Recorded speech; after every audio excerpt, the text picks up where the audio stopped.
Olá, amigos. Boa tarde a todos.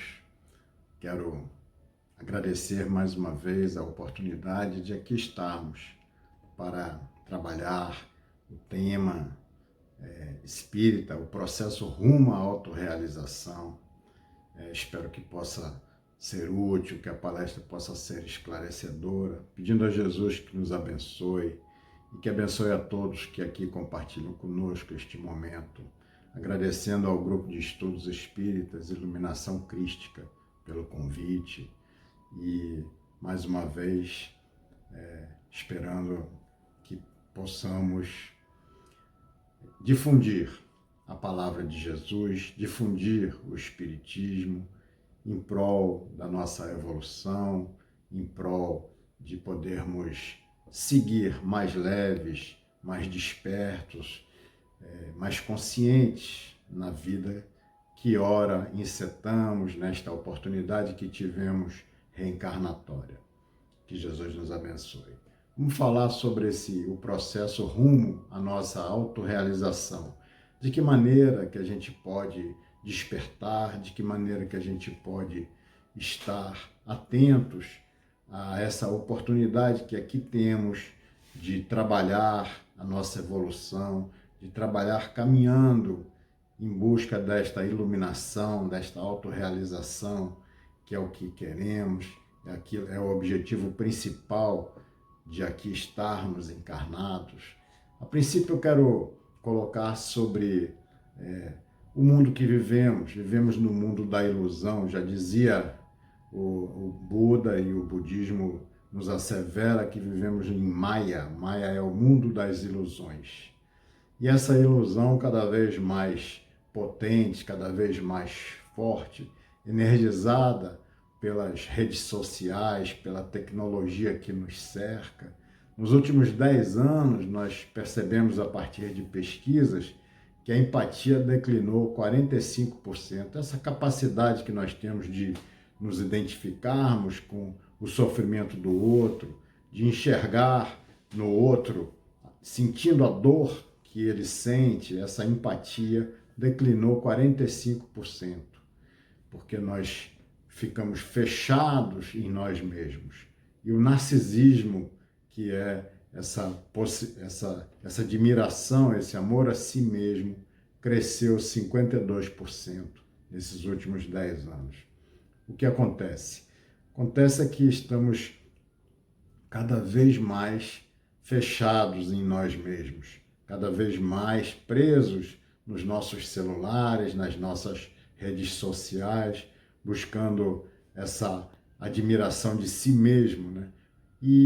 Mas o pior é que nas redes sociais nós postamos sorrisos e as pessoas estão postando sorrisos, mas muitas vezes vivendo um ambiente de amarga luta. Recentemente tivemos o caso de um cantor, se não me engano, que 6 dias antes da separação da esposa estava postando fotos de beleza e de amor em rede social. Então é isso, vivemos num ambiente de luta, num ambiente de dor e dificuldade, mas aparentando para a sociedade algo que não é essa nossa realidade, porque temos essa necessidade de apresentar essa personagem, a sociedade vai exigindo de cada um de nós que essa personagem seja feliz e que ela possa expressar a sua beleza. Esse narcisismo vai cobrando isso de todos nós. E ao tempo que nós nos voltamos para a nossa vida, para a nossa existência, deixando de perceber aqueles que nos cercam, deixando de perceber, muitas vezes no ambiente da família, tem 3, 4, 5 pessoas reunidas e ninguém troca um diálogo, cada um está no seu equipamento, no seu celular, vivendo um mundo totalmente pessoal e totalmente próprio. Mas isso vai fazendo com que a gente fique cada vez mais focado nessas ilusões que o mundo nos traz, cada vez mais focado nesses aspectos transitórios dessa vida que aqui vivemos. A vida material só nos apresenta objetos e situações transitórias, não são situações de eternidade, são situações transitórias. A matéria, ela é transitória, você constrói, ela se destrói. Então não podemos estar fixados somente nesses aspectos transitórios. Vai gerando uma falta de capacidade de lidar conosco, porque vivendo nessa sociedade onde precisamos postar felicidade, onde precisamos demonstrar felicidade e alegria nas redes sociais, nós perdemos a capacidade de relacionar com os nossos problemas, com as nossas dificuldades.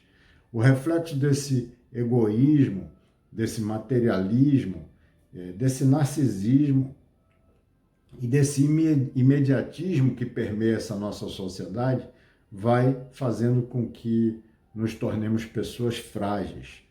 E somos os campeões, querendo sempre ser campeões, competindo por status, mas um status sem utilidade. Assim como os indígenas lá e como no mundo primitivo, os chefes das tribos vestiam a pele de leão e como os indígenas também vestiam a pele de leão, buscando os poderes sobrenaturais, buscando a força.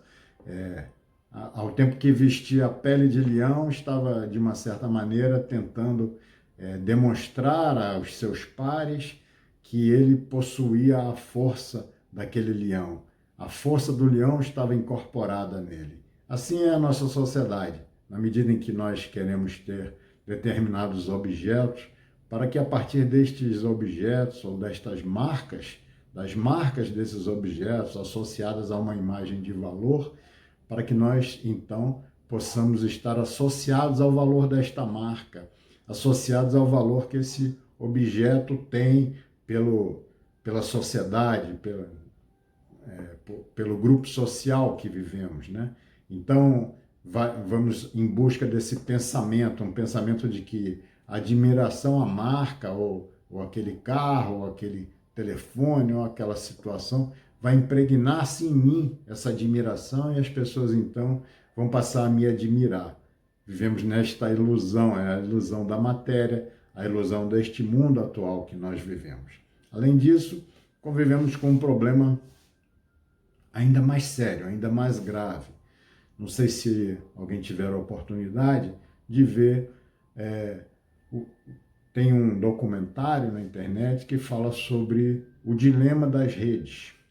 O dilema das redes sociais.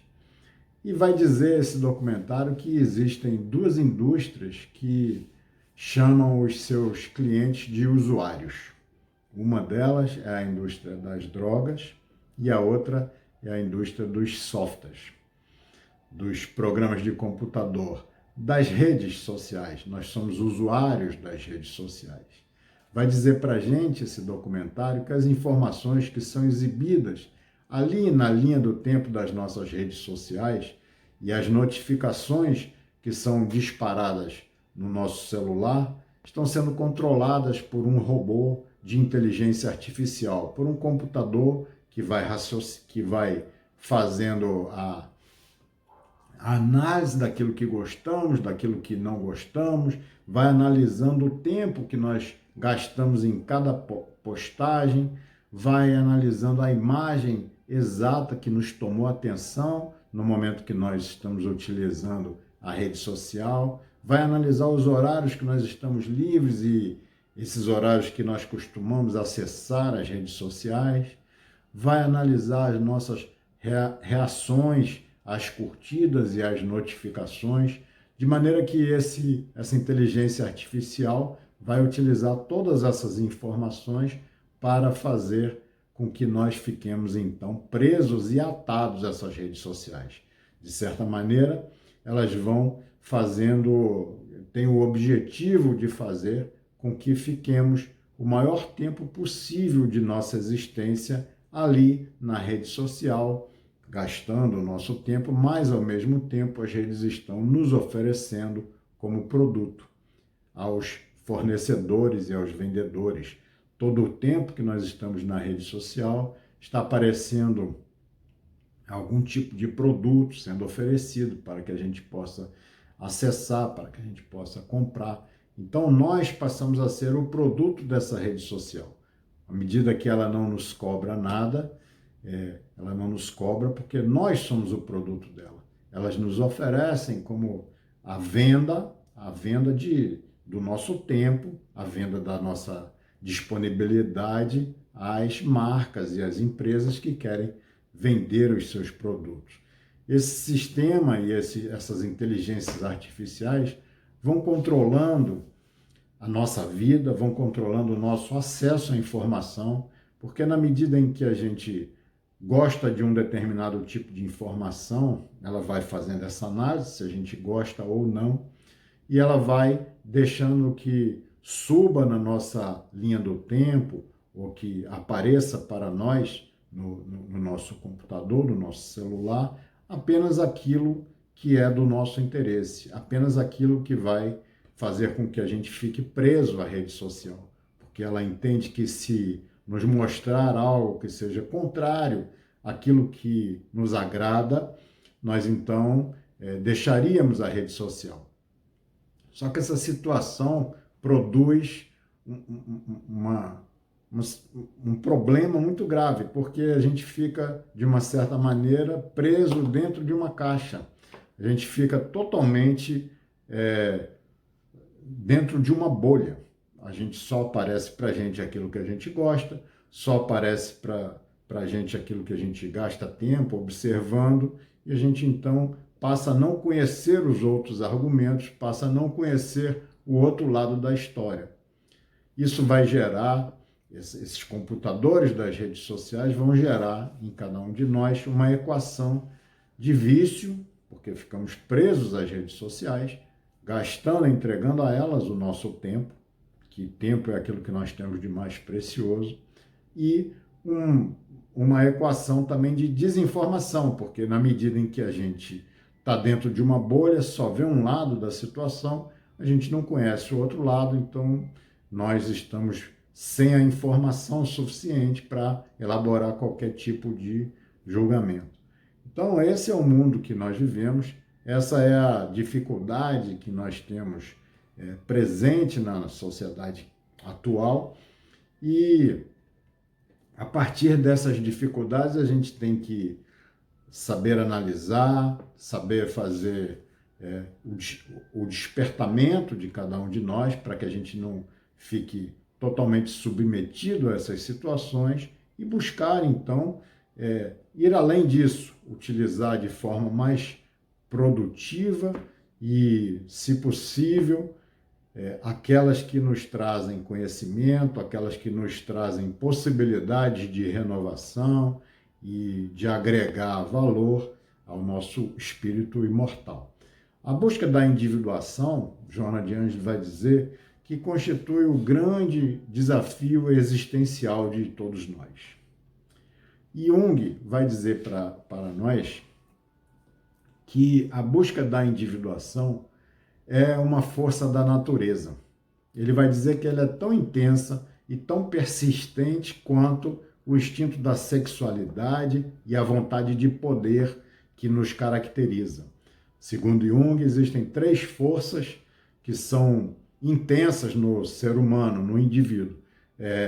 Esse instinto da sexualidade, a vontade de poder, e a terceira força ele identifica como essa busca pela individuação, essa busca pela autorrealização, pela iluminação de cada um de nós. Então, nosso espírito traz causas profundas do desequilíbrio que vivemos, das dificuldades que nos acometem, e tudo isso tem que ser trazido à nossa consciência para que seja revertido dentro de um processo de libertação para todos nós. Marguerite Yourcenar, uma psicóloga, uma filósofa, vai dizer para nós que a gente precisa estar acordados e despertos. Vai dizer para nós que o verdadeiro lugar de nascimento é aquele em que lançamos pela primeira vez um olhar de inteligência sobre nós próprios. Segundo ela, o nosso local de nascimento não é aquele momento que nós saímos da barriga de nossa mãe. O lugar de nascimento é quando a gente consegue ter um olhar de inteligência sobre a nossa vida, sobre quem somos, sobre quais são os nossos objetivos, sobre quais são os nossos sofrimentos, como devemos solucioná-los, né? Então, essa busca pela autorrealização, como Jung dizia que é natural, o nosso self, o nosso espírito está planejando, está elaborando toda a nossa existência com esse objetivo, né? Então, valores, quando a gente encontra os valores do espírito, os valores do nosso self, aquilo que era antes desvalorizado vai passar, então, a surgir com força. A individuação, essa autorrealização passa a ser a nossa prioridade de vida quando a gente se encontra desperto e acordado do que nós somos, para onde nós vamos, qual é o nosso objetivo, né? E num contato que há porque normalmente nossa vida, ela, nos aspectos conscientes, ela vai sendo conduzida pelo nosso ego. O nosso ego vai determinando os objetivos, vai fazendo a administração das informações que nos chegam e vai trilhando, vai encontrando a forma da gente fazer o nosso desenvolvimento nos aspectos materiais, nos aspectos da vida material que nos circundam. Mas determinado momento, quando chega o momento em que o nosso espírito, o nosso self entende que a partir dali a experiência material já foi suficiente, nós já fizemos do ponto de vista material tudo aquilo que estava mais ou menos previsto que fizéssemos, o espírito e o self tomam então uma decisão de fazer com que a gente possa aprofundar o nosso despertamento, fazer com que a gente possa redirecionar a nossa existência em busca da nossa autorrealização, em busca da nossa evolução espiritual. E quando há esse momento, há então um contato entre o self e o ego, entre o espírito e o eu consciente da vida material. Esse contato ele é um contato onde entre a personalidade transitória, que é o ego, e o espírito imortal. Esse contato é um contato sempre difícil para a nossa personalidade transitória, porque deste contato nós sempre saímos quebrados. Porque a lógica do espírito imortal é muito superior do que a nossa lógica da personalidade transitória que aqui nós vivenciamos. Ela é muito superior e muito mais avançada. Nós não temos como confrontar.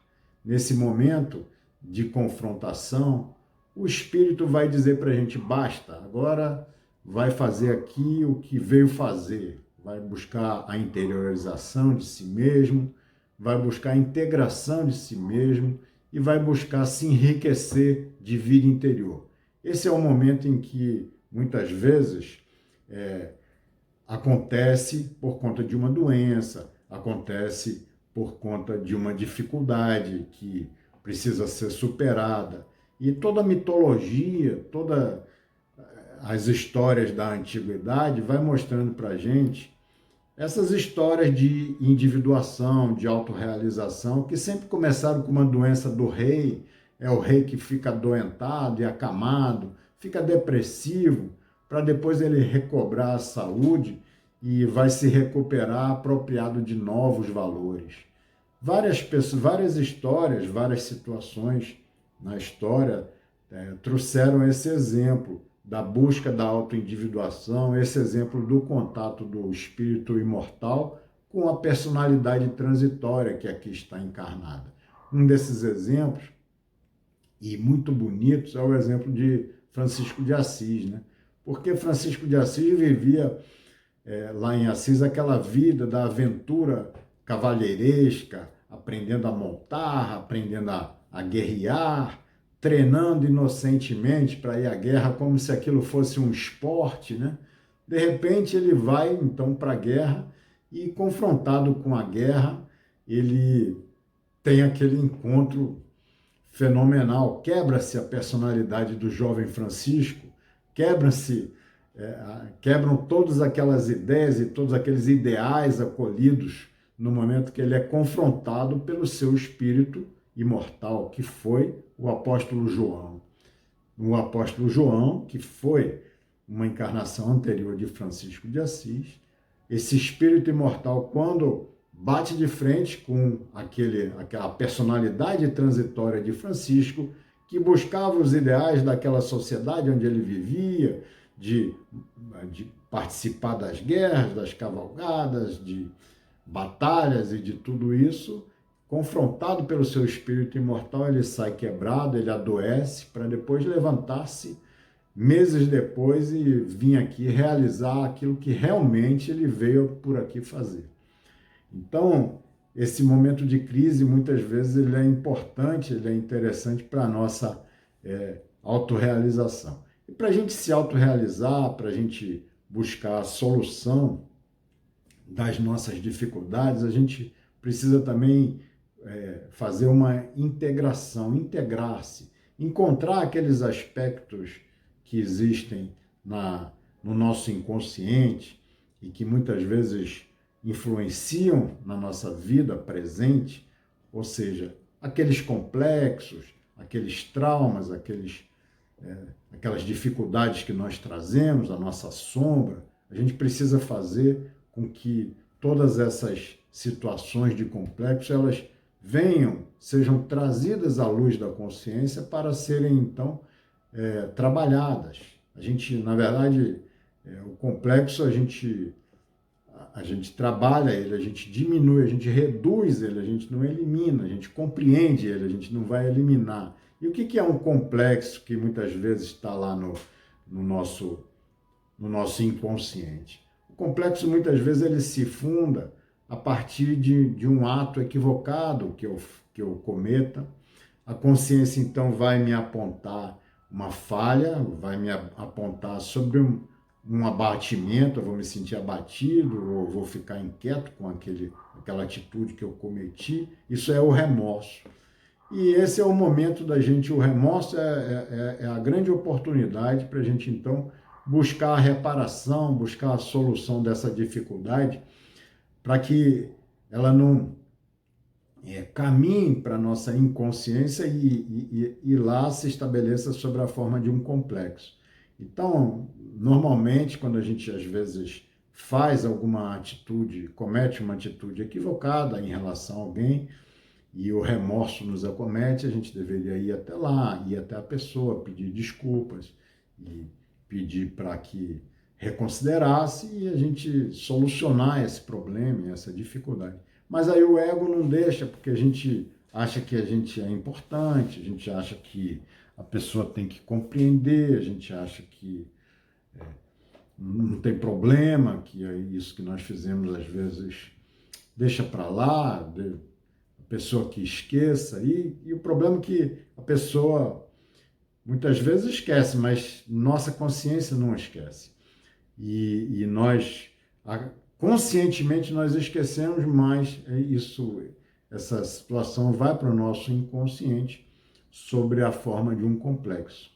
Então, esse conflito vai para o inconsciente e fica lá instalado como um complexo de culpa que vai se associar, vai aparecer a partir de associação de ideias. Quando eu vou viver uma situação parecida com aquele conflito, com aquele complexo de culpa que eu tenho instalado no meu inconsciente, eu fico desequilibrado, eu não entendo porquê, eu me sinto de uma certa maneira nervoso, e então é porque há lá um complexo de culpa que a gente precisa tratar, a gente precisa trazer ele novamente para a consciência, e assim a gente vai buscando a nossa evolução, a nossa autorrealização a partir do tratamento de nós mesmos, né? Porque sempre muitas pessoas pensam que a iluminação se dá, ou a autorrealização e a iluminação se dá de fora para dentro.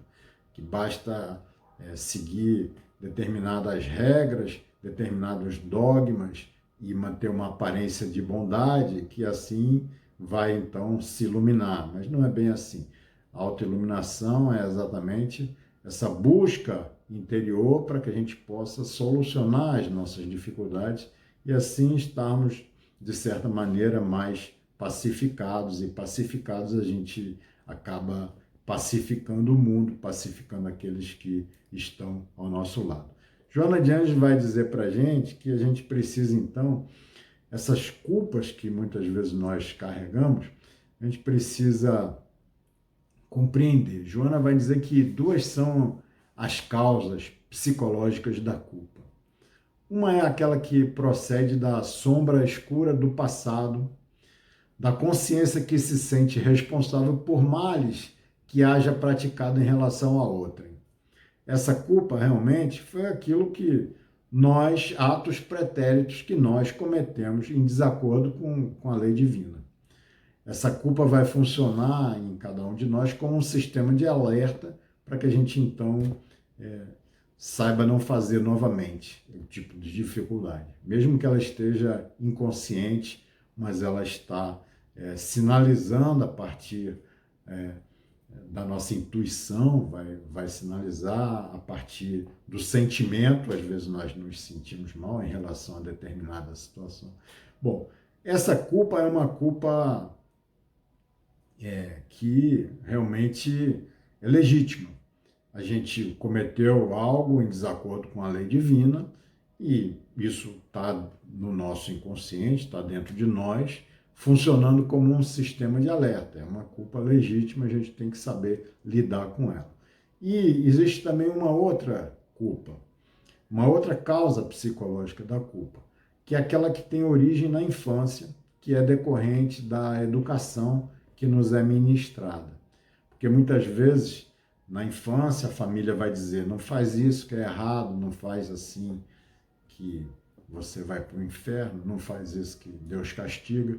E muitas vezes são coisas que não tem nada que ver com a divina lei, mas simplesmente é uma maneira da família manter um certo controle naqueles que são os membros daquele grupo, né? E para manter esse controle, a família acaba estabelecendo um padrão familiar, um código de conduta próprio, e esse código de conduta vai funcionar na nossa mente também como uma causa psicológica da culpa. Quando a gente faz algo que está em desacordo com esse código de conduta criado pela família, a gente também vai instalar uma culpa em cada um de nós. Então a gente precisa entender essa situação para que a gente siga adiante.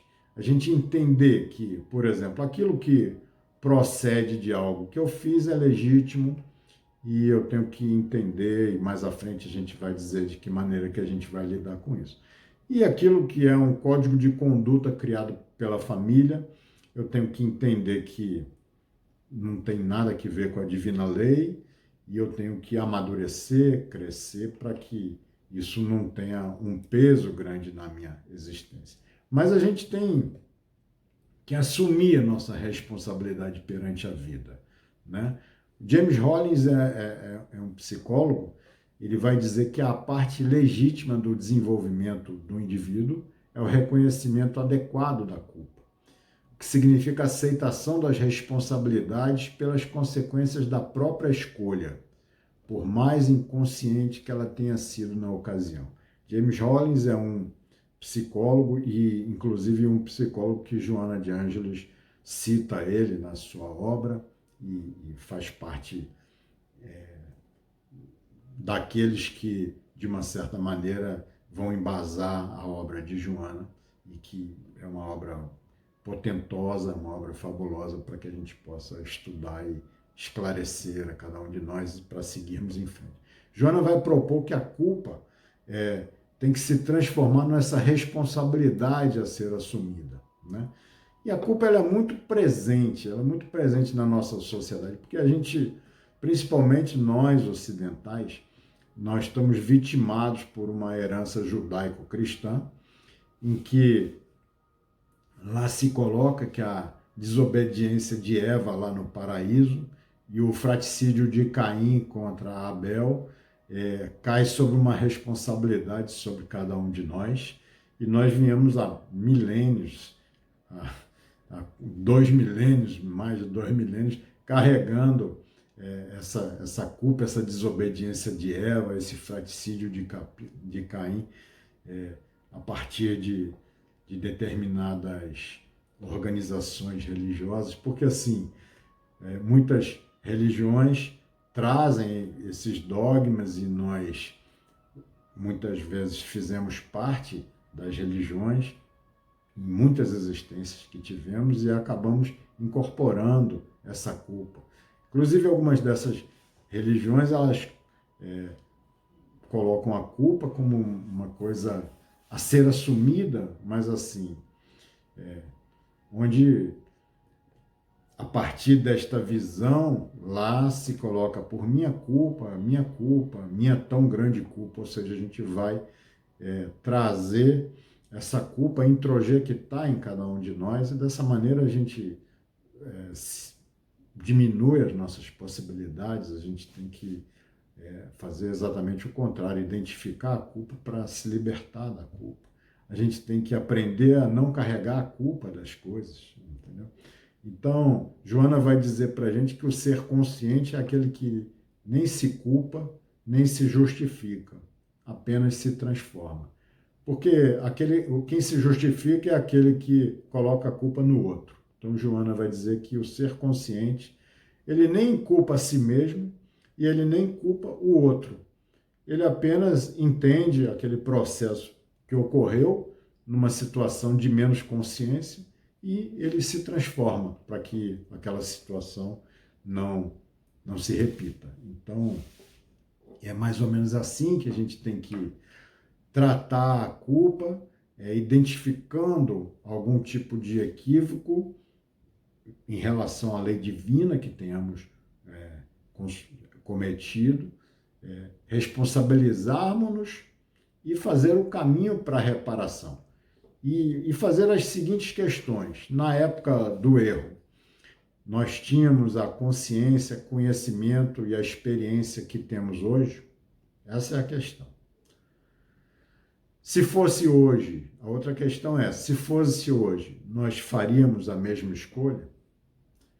Então, se a gente não tinha a consciência, o conhecimento e a experiência que temos hoje, e se hoje nós faríamos de forma diferente, a gente tem que estar, então, consciente e libertos da culpa.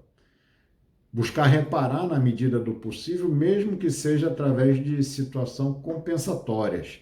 Se eu fiz algo em relação a uma pessoa e essa pessoa não está mais aqui, eu vou reparar tentando fazer algo de bom em relação a uma terceira pessoa. Vou fazer essa situação compensatória para me libertar e reparar na medida do possível e não carregar a culpa.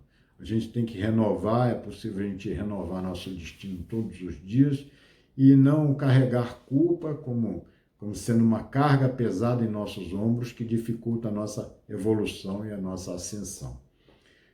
Vou contar uma história rapidamente, só para a gente ter ideia de que, sobre o certo e o errado, só para a gente ter ideia de que muitas vezes precisa a conscientização.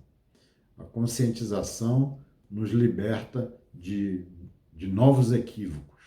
Então, uma história sobre um mestre japonês, Bankei era esse mestre, que realizava retiros semanais de meditação com discípulos de toda parte do Japão. Num desses, um discípulo foi pego roubando. O caso, então, foi reportado lá para Bankei, e com a solicitação para que aquele culpado fosse expulso do retiro de meditação. E o Bankei, esse mestre, ignorou o caso. Mais tarde, o discípulo foi surpreendido com a mesma falta. E, novamente, o mestre desdenhou aquele acontecimento. E isso aborreceu todos aqueles outros discípulos que participavam desses retiros de meditação enviaram uma petição pedindo a dispensa do ladrão, declarando que se tal não fosse feito, todos eles iam deixar o retiro e não participariam de nenhum outro retiro daquele mestre de Banquê. Banquê, então, leu a petição, reuniu todos e disse a eles: vocês são sábios. Vocês sabem o que é certo e o que é errado. Vocês podem ir a qualquer lugar para estudar e praticar a meditação. Mas este pobre irmão,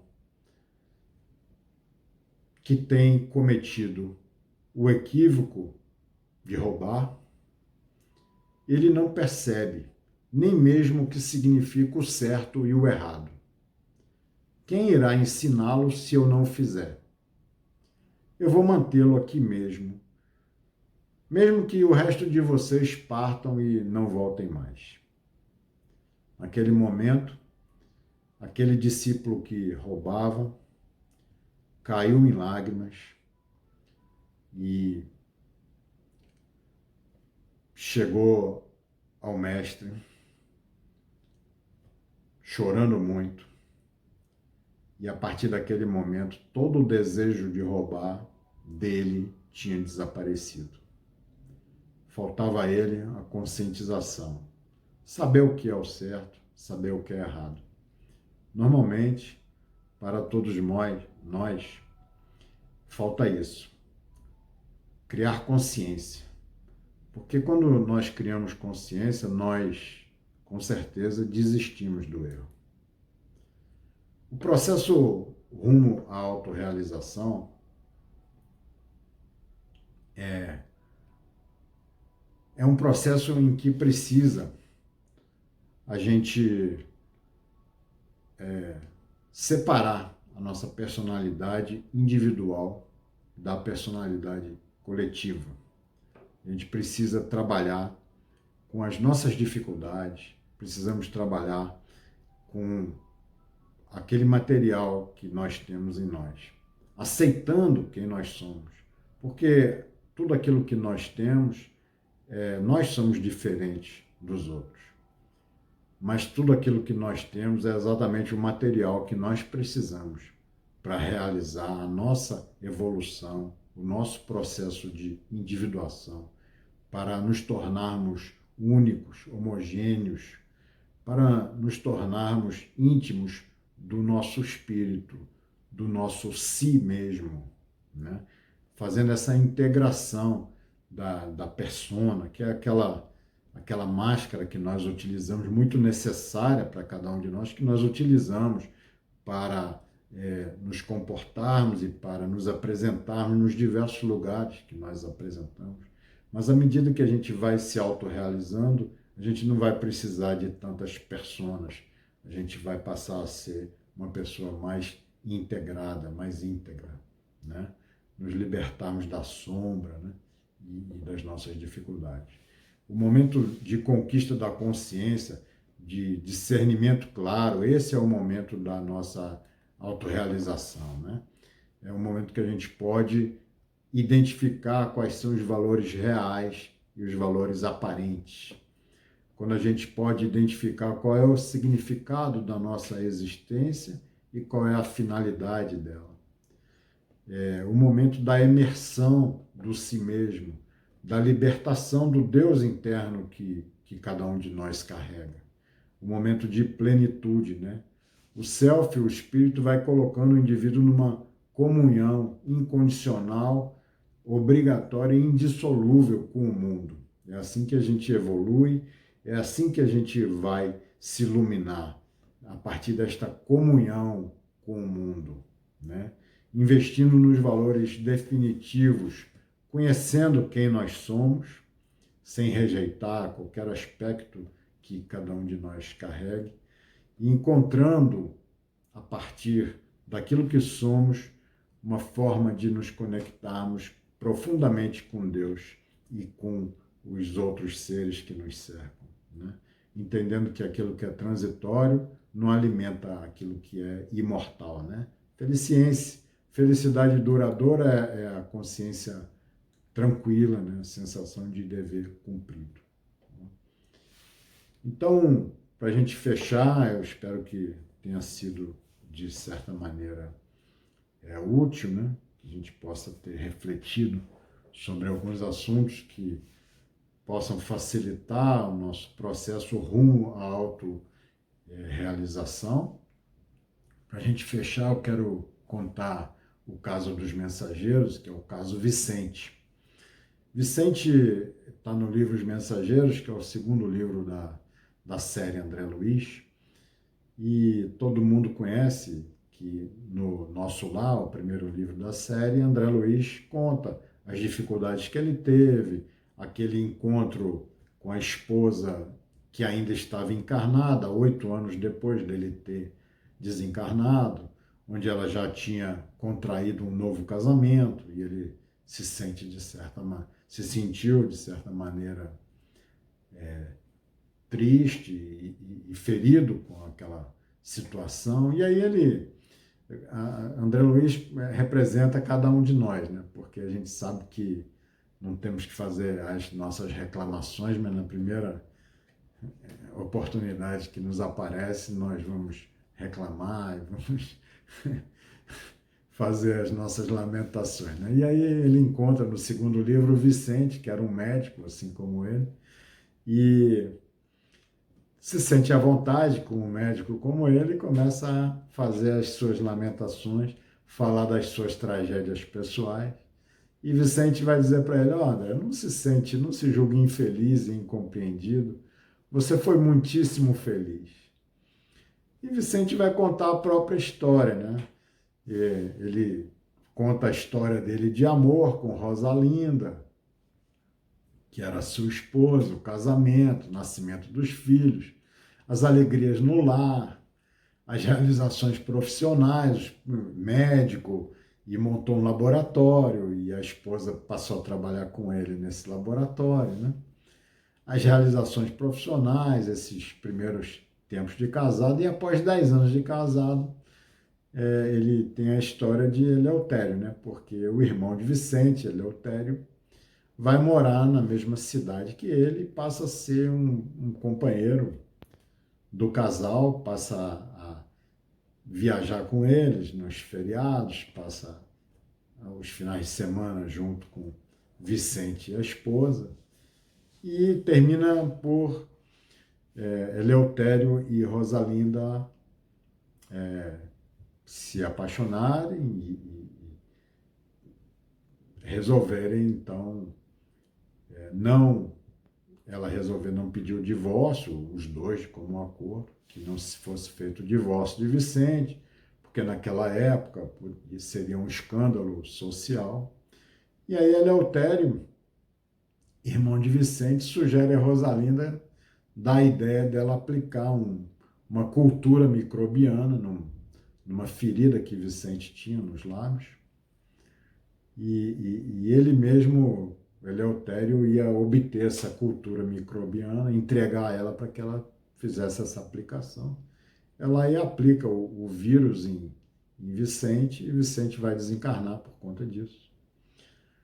E depois que conta essa história para André Luiz, André fica impressionado, porque Vicente disse: olha, André, não fique chateado, porque você foi muito feliz, você foi muitíssimo feliz, não se julgue infeliz ou incompreendido. E realmente a história de Vicente é muito mais complexa, né? Muito mais difícil. Mas Vicente estava bem, estava em Nosso Lar, estava estudando, estava aprendendo, estava junto com André Luiz participando daquela viagem pelo umbral, ao mesmo tempo que André Luiz também estava orando e se transformando em luz, né? Emitindo luz de si mesmo, ou seja, ele estava fazendo a escalada evolutiva dele de uma forma positiva. E André Luiz pergunta: e como eles estão, Eleutério e Rosalinda? Ele vai dizer: olha, eles vivem aparentemente felizes, são excelentes materialistas, dão muito valor à matéria e a tudo que a matéria lhes possa proporcionar. E gozam, no mundo transitório, grande fortuna moedada, tem muito dinheiro, e alto conceito social, vivem em festas e com muita consideração da sociedade. Parecem aparentemente felizes. E aí André pergunta, e você, Vicente? Eu estou muito bem, porque tudo vem a seu tempo, tanto bem, tanto no bem quanto no mal. Primeiro a semente, depois os frutos.